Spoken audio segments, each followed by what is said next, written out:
everyone. Hello. Hello. There we are. Welcome to the next show. Hello. It's so great to see you again. And we're so happy that you're joining this week's show. And this week, it is all about emotions. So before we start, I would like to ask you, how are you feeling right now? And also in context of this whole Corona situation. So please let us know in the chat. My name is Ina Feistritzer. I'm heading the next conference and our diverse activities. And today I'm co-hosting this show with our curator Monique van Dusseldorp from Amsterdam and keynote in residency David Metten from London. And if I had to share one feeling with you right now, it would probably be ambivalence.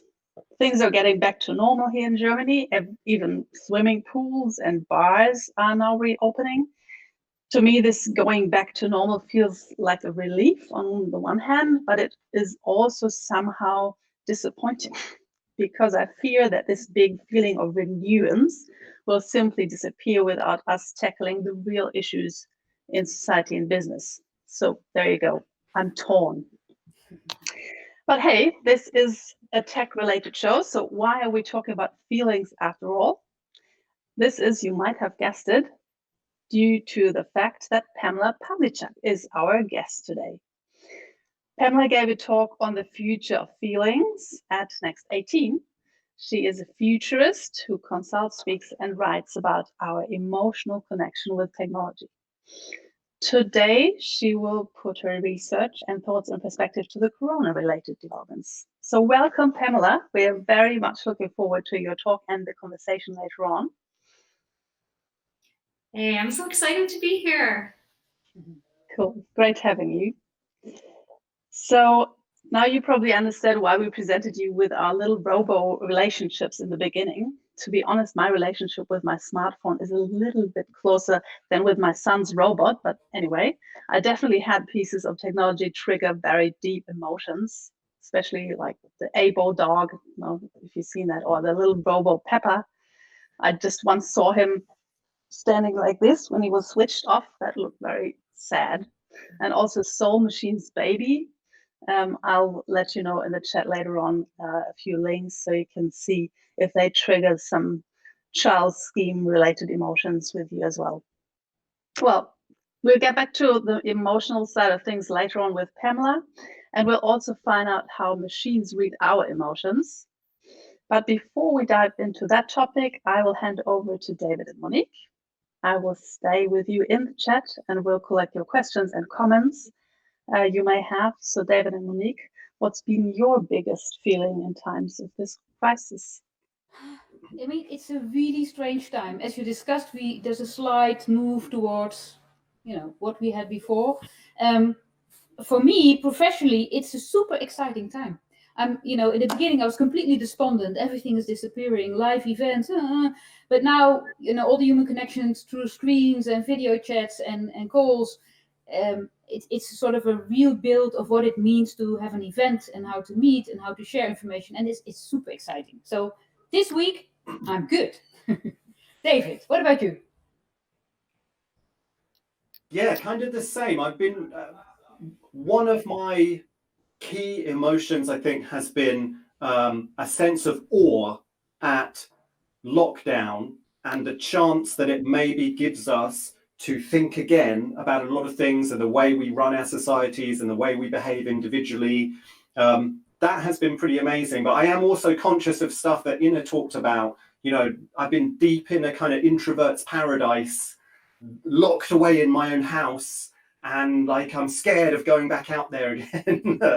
So I'd say excitement mixed with fear are my key emotions right now. We promised you right at the top of the show that we have a brilliant star guest for you this week. It's the futurist Pamela Pavliscak. She's here to talk to us about technology and emotion. She's here to talk to us about Zoom gloom. She's here to talk to us about nostalgia and how you can have emotionally a more healthy relationship with the technologies in your life. So let's do this. Roll the credits and let's see Pamela.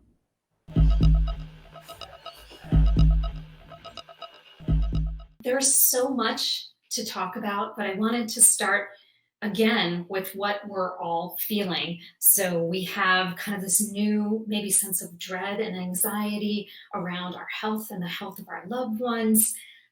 We are doing a lot of emotional time travel, like we are grieving for things that haven't even happened yet, that we're anticipating losing, or we're feeling a little nostalgic for times that just recently passed. And new emotions are cropping up. We talk a lot about Zoom gloom, which has a lot of different factors to it, but I think most of all, perhaps it just brings home the fact that we're not really together. And we can see from the headlines tons of different coping strategies that we all have, from mask shaming to panic working to buying supplies like hamsters stuff their cheeks with food. But of course, we do it with cards and toilet paper. So in this interesting time that we're in, it sort of coincides with what I call the age of big emotion. So in the background, a lot of technology companies have been working on ways to detect and name and quantify our emotions. And this started beginning of this century, really, with the focus on helping people who have trouble detecting emotions in themselves and other people, so kids on the autism spectrum, and helping them kind of coach them through emotional interactions. Here is an example with Google Glass adapted with this technology. But really, there hasn't been a ton of implementation of this technology yet, except in the space of marketing and ad testing, where, of course, we're used to emotion being part of the persuasive package. That said, there's sort of a quiet build to this technology among all the major players like Apple and Microsoft and Google and Facebook and Amazon, where they've either been building or acquiring this technology and sort of slowly getting us used to parts of it. So here we see how Face ID is made fun with animojis, or remember Microsoft's Project Oxford that detected emotion and led to sad Keanu memes. Of course, there's been missteps, as in a couple years ago when Facebook decided to, through a kind of accidental revelation, that it had been trying to detect depression in teens and possibly selling that data to advertisers. But it's got other problems too, this technology. It doesn't work so well. It's still in its infancy, so that it has trouble picking up even the most basic nuances between a positive and negative tone. Part of this is because the signals are quite lacking at this point. So you see circled in the pink here, those are the kind of signals we have already, like face and voice and gaze. Usually the technologies use only one of these at a time. They haven't gone multimodal yet. That's coming. And then off in the gray, we can see new signals that might be integrated into future iterations of this technology, like brainwaves, or how we walk, or how we touch our screens, although that one probably won't be coming into play anytime soon. And we might even be losing some of our signals a little bit with everyone wearing masks, although, you know, the companies are working on how to detect emotion even when people are wearing masks. Now, that's not the only problem. So there's the signal issue. There's also the issue of the training data itself. And the industry is working really hard to make that unbiased and incorporate lots of training data. But the issue is still there. And behind it all is this bigger issue of, is this even the right framework at all? A lot of experts think maybe not. There's not a lot of agreement on what emotion is or what it means, kind of like consciousness. And there seems to be a break between nature and nurture when we think of this. So you have the tech industry kind of aligning itself with this evolutionary approach to universal emotions, when there's a whole other world that's more socially driven and culturally driven. So this is kind of the context for it, but I thought what we could do next is look at what might be coming along based on how we're feeling right now and the intensity of our sense that our technology mediated interactions are just not measuring up. What might the next couple of years look like? And so I did this by looking at startups, patents, and speculative design. And that's where a lot of my work is in, looking at kind of creative research with speculative designs and getting people to react to that. So let's take our first condition, corona anxiety, which might lead to health tracking. And you say, well, maybe that's not emotional. But if you look at some of the new technologies coming out, like this one caught my eye, and I thought to myself, well, these are all very similar signals to the signals you might find in emotion tech. And what if it was merged with it? So here, this example might be in an airport or the entryway to a building. There's already technology, like the company Human has developed, that detects emotion in the workplace for well-being, for employee relations, and possibly merged with health. Schools might be another area where we see emotion tech kind of sneaking in with healthcare. Here, this example, Evermind is a startup that aims to detect emotion in students. Of course, it's opt-in, and then shares that potentially with teachers and other staff at the school. Next condition, pandemic stress. Well, people are already using mood managers, and there are already great mood managers out there, like the app Maslow that detects emotion from your voice and uses that as part of your mood diary. But there's been a huge uptick in online therapy as well. And there are technologies like Limbic that pair a mood manager app with online or in-person therapy to give a better sense of how you might manage your mood. Now, the condition we're all thinking about here is Zoom gloom. And really, to me, this is just kind of a stand-in for the fact that tech isn't mediating our human-to-human interactions in a very caring way. So what might this look like? Well, I put together just a quick vision of what it might look like given where the state of the art of the technology right now, where you could have a graph of emotion. Obviously, there's a ton of other design decisions you could make, and they're all going to have implications on how we feel about ourselves and about each other.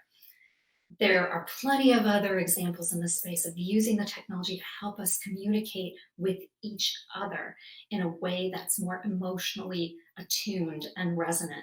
Dating apps are a great example, and there's a lot of different startups looking at how to use emotion tech to find a good match, to build up your confidence, to coach you through a date even.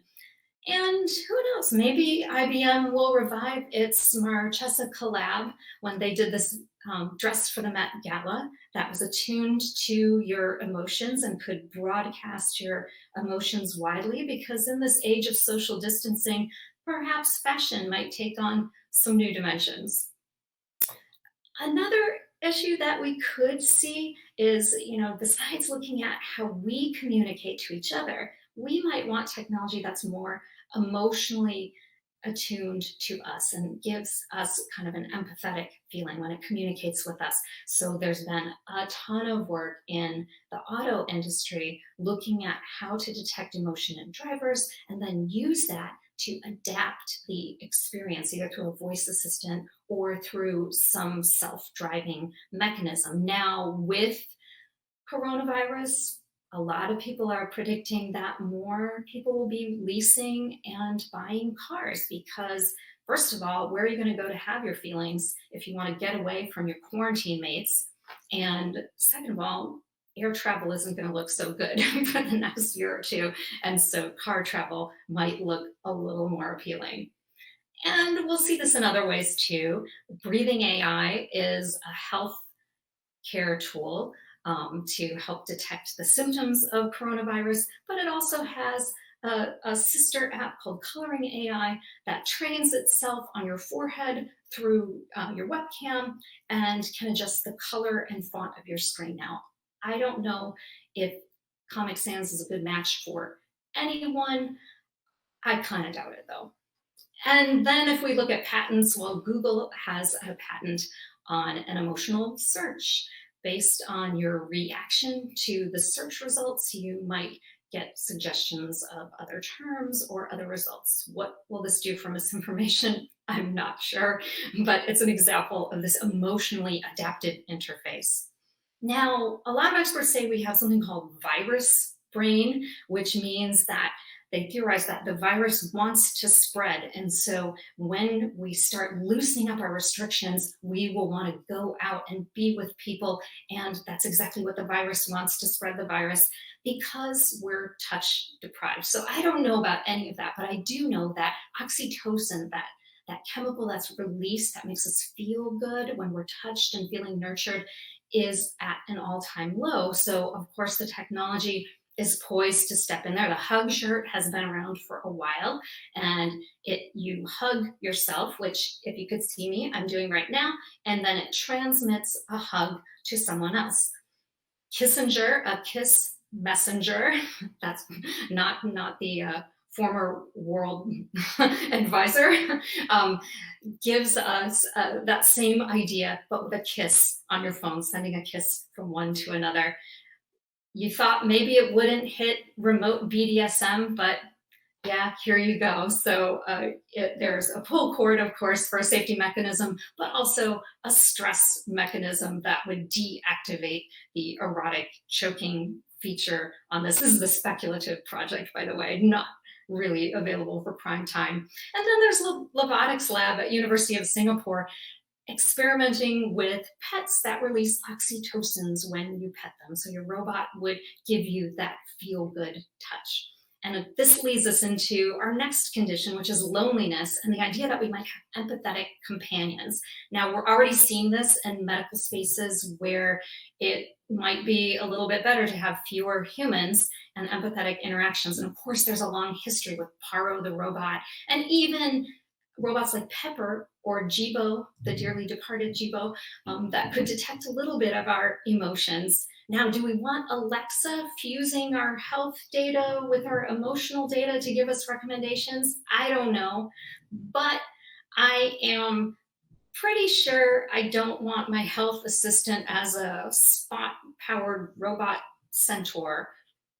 Now, the last thing I want to talk about, and this is just kind of a quick one, these are speculative projects, but we have this idea of lockdown fatigue, that we're sensory deprived, our worlds have gotten smaller. And so we've seen stories about lickable interfaces and 3D printed food. But in the world of emotion, there's also some ideas that are being played around with, like, what if you could drink the mood of your Twitter feed with a custom cocktail?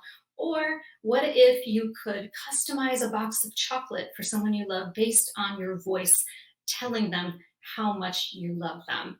So here we're seeing lots of different ideas, which I tried to model here on a couple different versions of emotional intelligence. So you've got Daniel Goleman's model with awareness and management of self and social. And then over on the side, I have the Yale ruler idea of emotional intelligence. And you can see that this emotionally intelligent world might be getting bigger. But what it really needs is for us to think about how we can live harmoniously with this kind of technology. What do we want this technology to be? So my guideline is always that it augments human emotion rather than automates it, that it expands our emotional world rather than contracts it or oversimplifying it. But I think together we need to decide how we can build this technology that's humble and caring for our future on next one or even right here on Earth. Thanks very much. There we are, all again. Hey, Pamela, thank you so much for your talk. Thanks. I have a few questions, and I would also like to urge the audience to ask questions. Put them in the chat. I'll turn to Ina in a second. But let me ask you first.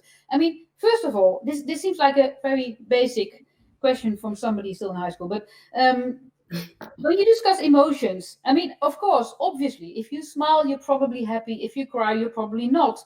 But there must be loads of emotions that that do not have a physical or chemical output that can be traced by machines, right? Or are all emotions traceable? I was just wondering when you were talking about it. Absolutely. That's a really good question. There are a lot of emotions that don't have a strong physical signal, and this physical signal isn't always the same, right? Like we can smile and still be miserable inside. We can be crying thinking of something that happened in the past. It's not a reaction to the moment.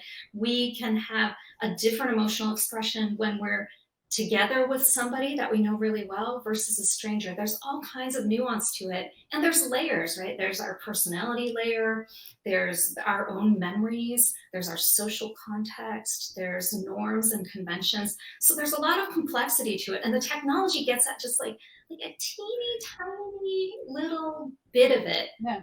But it's more than what we have right now, where it knows nothing about our emotions. And I guess, I mean, for very complex emotions, some humans are really good at them, by spotting them. Others are not at all. So, the machine is already better than a part of humanity in spotting the emotions. But additionally, it can spot emotions in thousands of people very quickly, whereas we cannot, right? We need to concentrate on one person to really understand their emotions. I mean, the machine can spot everybody in the metro station and spot their emotion. I can't. You cannot. Right. Well, that's something that AI is really good at, right? Is taking enormous amounts of data and finding patterns, often weird patterns that we haven't even noticed. But I think, any technology that we bring into our lives, it's going to change us a little bit. And part of that is how we design and development. And part of it is just how we live with it and that experience of living with it. So for instance, if we have emotional systems that just detect 5 emotions and they decide, oh, those are the ones we're going to value, we might start to overvalue those emotions or perform to those emotions, right? Or if we get systems like this imaginary Zoom we looked at, that's moment by moment emotion, we might be too tuned into that and not to the other person, or it might make us think differently about our emotional experience. Because I don't know about you, but I don't know what my emotions are moment to moment. I don't think about it. I might think at the end of the day, like, that was a good day. I was mostly feeling like this, but I'm not like, now I'm happy. Now I'm a little sad. Now I'm 30% angry. Now I'm 20% happy. Like, we just don't do that. And that could change us, So those design, like we talk a lot about the model that's used or the training data, but it's really important how we design these systems, because that layer between the technology and us really frames the interaction. Now that we put our faces in front of camera so much, you mentioned Zoom. Let's ask the audience this question. We prepared this one. You have a question from the audience, right? If you can say the question, Ina will put it up in the chat. You can, answer right there, and we'll give you the answer at the very end of the show. So it's a way to make you stay around. What's your question for the audience? Oh, my question was, do you think we'll see an emotionally intelligent version of Zoom in the next year? Okay, answer that question. I mean, asking the question is almost answering it, You would know, right? Okay, just one final observation before we turn to the audience. You talk about a lot of tech that sees the emotion, makes use of the emotion, responds to the emotion. This must automatically mean tech is being developed to help us hide our emotions, right? Because there's a lot of emotions you don't want to share, not with other humans, but definitely not with machines and institutions and governments and whatever. So is there tech around that is already working at, putting a protective layer around me, apart from this face mask, which helps a lot? Yeah, I mean, certainly there's technologies that are being developed to sort of mask our emotions or scramble it in some ways. There's also, I mean, just on a lower tech level, there's tons of fashion that can really mess with AI in various ways, and that interferes with emotion detection. So t-shirts or makeup or even flower headbands and things like that can mess with it. And right now, since most of the emotion detection is going on face and voice, that works okay. Okay, well, next edition we'll have the flower bands. Ina, what are the questions from our audience? Well, Anthony, for example, is wondering if this will erode our emotional durability, so make us more and more vulnerable to the most source of discomfort? What do you think? I mean, I think there's a lot of exciting possibilities in this tech, and there's a lot of dangers too. And so I think, as I mentioned, overvaluing, I think leaving people vulnerable. I think an unspoken question behind all this is how much access and control are we going to have over the data itself? And how much can we adapt the designs in a way that's meaningful for ourselves, right? So some of that we can make choices about what we use and what we don't use, but that's still limited. There's a lot of technology that's using data in ways that we don't really understand, even if they give us terms and conditions or GDPR or whatever. It still may not be clear to us how that's being used or what it's being used for or how it's being resold. So that's really important, and it could potentially leave people vulnerable to exploitation, or just exacerbate some of the conditions we have already. Disinformation, for instance. Any other questions from the audience, Ina? I thought it was interesting what Kama asked, which industry needs this emotion design in the post-COVID-19 world? What do you see? Which companies do you use those? Yeah, I think what happened in the last year, even pre-COVID, was that a lot of the startups in this space and technologies in the space were moving toward two areas. One was cars, which, that's whatever, it is what it is. But another one was mental health. And that idea of using it to support a mental health professional, like a therapist, to support your doctor for your physical health. I think that's an issue that's compelling. There are privacy rules around that. So like HIPAA in the US, that could help protect that data. And I think that's one area that feels probably more comfortable to most people. I think a lot of the technology that's kind of like mood trackers and things like that help us manage our own emotions and become more emotionally intelligent. That's another area that can be really, really great. Thank you. Do you see, there's one more question. Do you see companies that are making use of your findings and your research? How would they put those findings into innovations? How do they practically use those things? Can you share an example?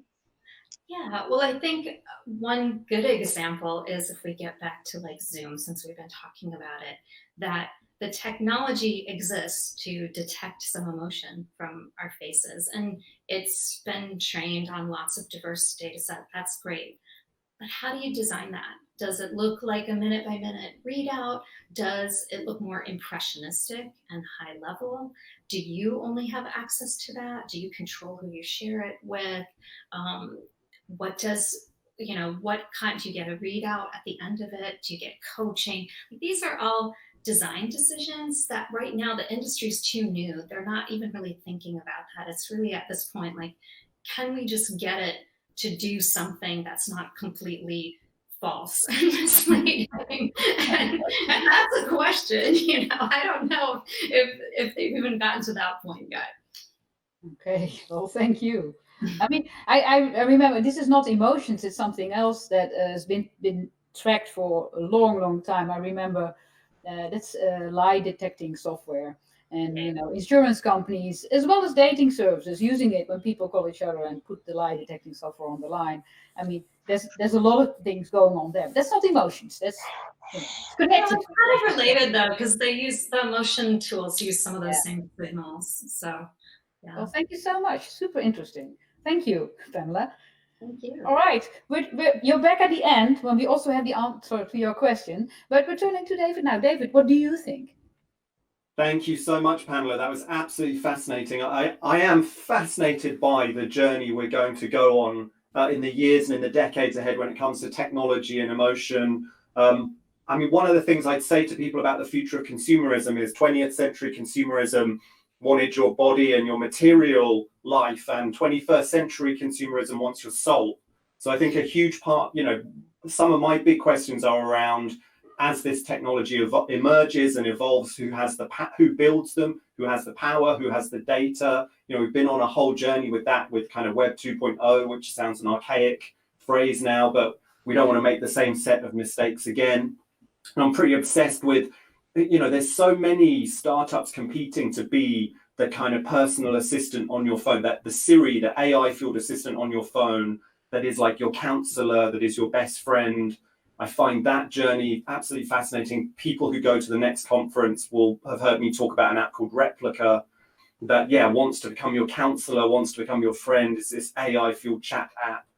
I mean, absolutely fascinated by all of that. I do think that kissing app, Kissinger, needs to change its name. If you have to clarify that your name is not a reference to the notoriously hawkish American foreign policy advisor Henry Kissinger, you've chosen the wrong name. That would be my advice to them. And I'm sure we would all agree on that. Thank you so much. It was fascinating. There is one more thing we need you to do before you go. It is time for our regular Next World interview. So let's roll the credits for Next World.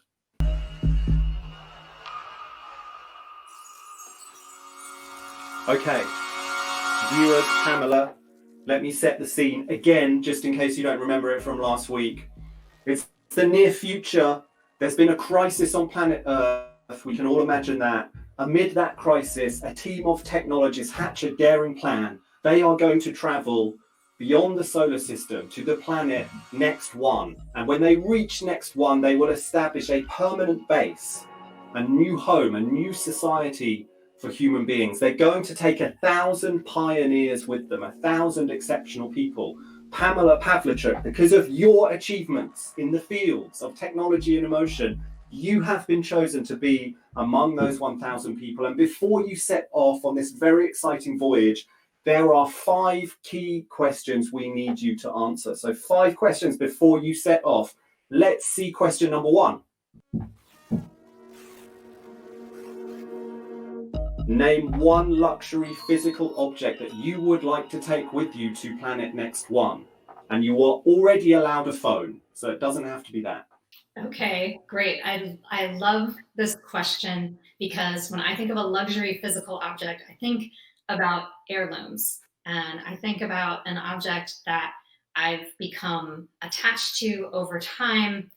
Sometimes it has nothing to do with the object, right? It can just be all these memories that are associated with it. Like I think a rocking chair that I've had for all 3 of my daughters. I'm totally attached, but that's not what I'm going to take to Next One.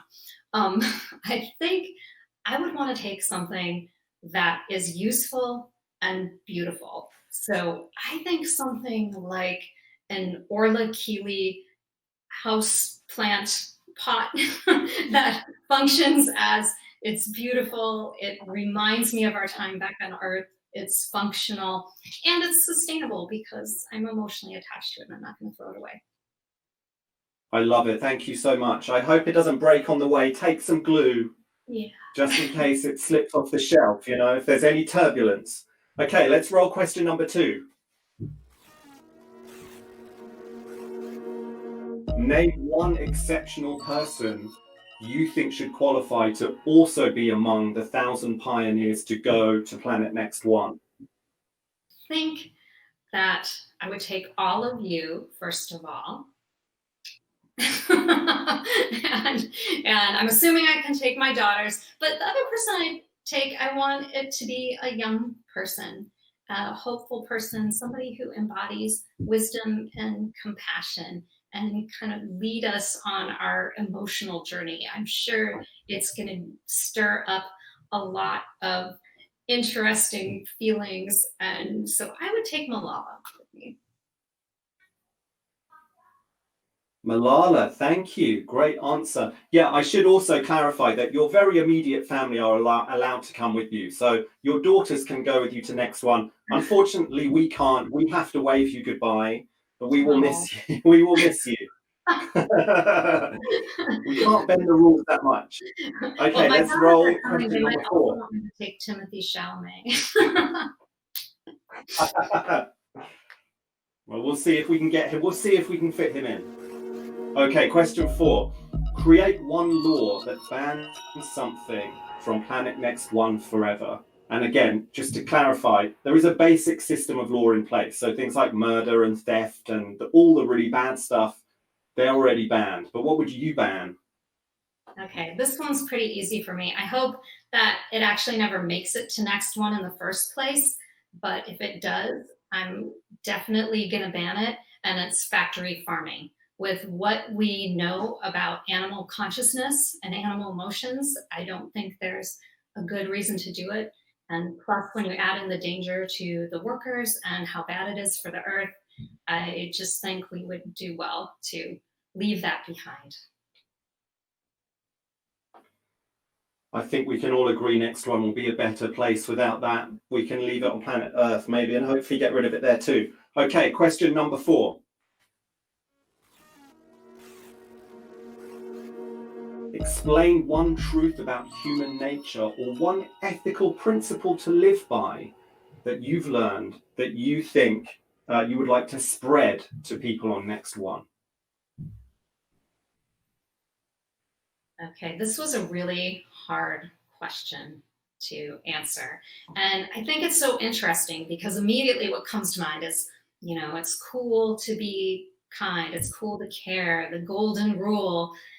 But then when you think on it more, and I'm going to ask other people I know this question, it's really hard to come up with this principle of what you value and what is important to you and what your ethics are.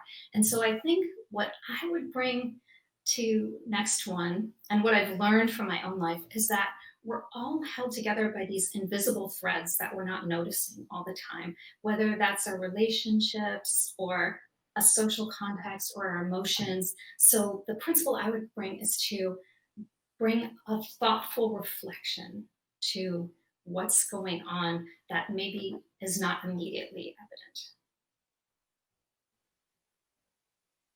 Thank you. Perfect. Okay, question number 5.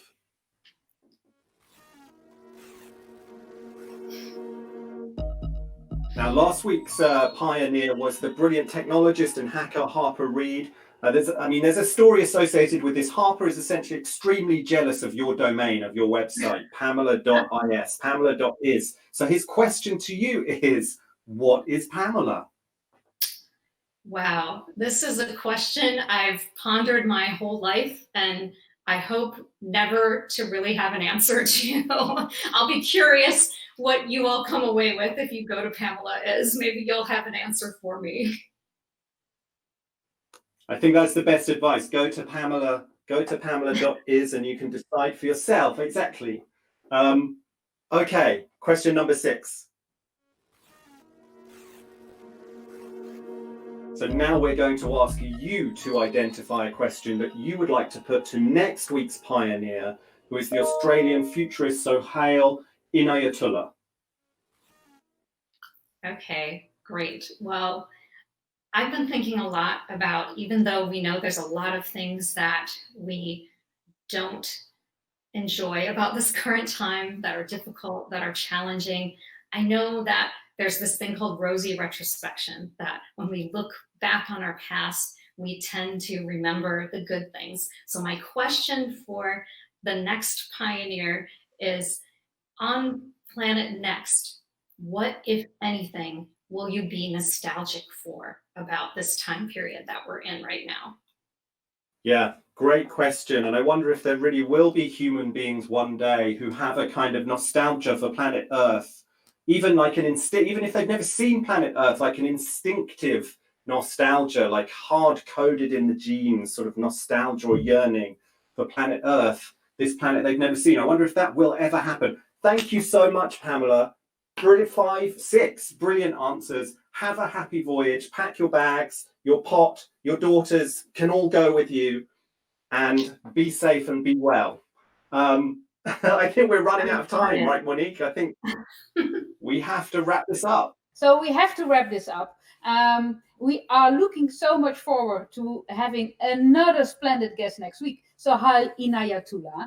Today we spoke to Pamela Pavliscak, and together I'm Monique van Dusseldorp with Ina Vijstritzer. David, you have such an easy name. What's going on there? Tell us your real name. You know, we heard. We want to hear you say it just once. The real name is David Moftakari Khalili-Nejad, because although I don't necessarily look it, my father was from Iran. So Matin is a totally fake name. I'm operating under an alias. Yeah, like a spy. Okay, we know you as David Matin. We keep you as David Matin. It's easier to say, let's be honest. Yeah, that's true. That's true. For an international speaker, I guess Matin is not so bad.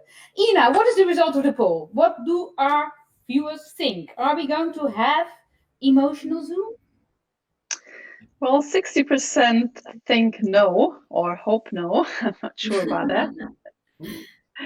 What are your insights there, Pamela? But she knows. She knows. I am pretty sure there will be some kind of integration with emotion tech in Zoom. It may still be experimental a year from now, not widely in circulation, but Guys, I think it's bound to happen. You heard it here first. Okay, well, with lots of happy emotions for another splendid hour of our life, we want to say goodbye. And of course, we bring our little animals back to say bye to everybody. Yes, here they come, here they come.